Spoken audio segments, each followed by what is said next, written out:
Subscribe and share my channel Sudarsana. ఓం శ్రీ కృష్ణ పరబ్రహ్మణే నమః. శ్రీ గురుభ్యో నమః.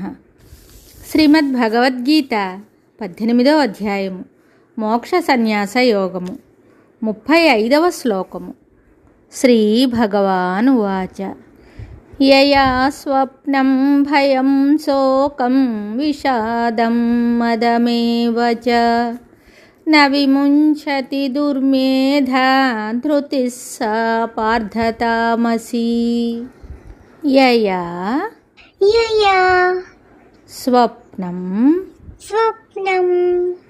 భయం శోకం విషాదం మదమేవ చ న విముంచతి దుర్మేధా ధృతిః సా పార్థ తామసి.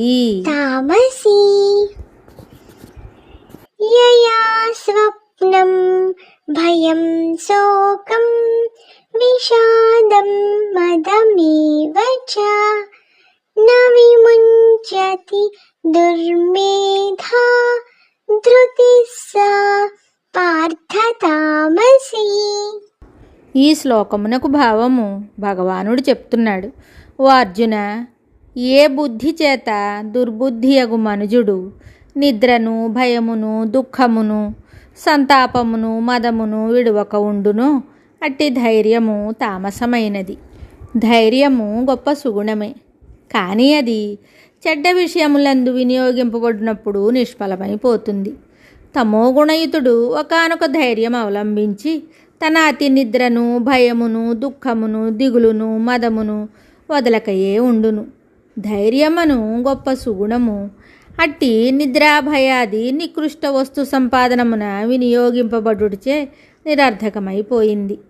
కాబట్టి ఆ ధైర్యమునే సద్వస్తు సంపాదనమునకు, సచ్చీల సముపార్జనకు, మోక్షప్రాప్తికి, దైవ కరుణను సంపాదించుటకు వినియోగించుట ఉత్తముని ధర్మమై ఉన్నది.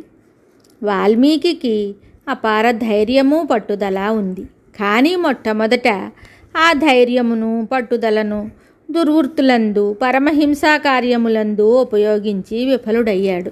కానీ మహనీయుల సాంగత్య ప్రభావము చే తిరిగి ఆ ధైర్యముని రామనామ జపమందును, దైవధ్యానమందును వాడుకొని ధన్యుడయ్యాడు. దుర్మేధ అని చెప్పుట వలన అతనికి మేధ, తెలివి ఉన్నప్పటికీ దానిని వక్ర మార్గమున ప్రవేశపెట్టెనని భావము. స్వప్నం నిద్ర. ఇచ్చట నిద్ర అని చెప్పిన చోట అతి నిద్ర అని భావించుకొనవలెను. ఎలా అనినా మిత నిద్ర అందరికీ అవసరమే అయి ఉన్నది. మరి ఒక శ్లోకంతో మళ్ళీ కలుద్దాం. శుభం. Subscribe and share my channel Sudarsana.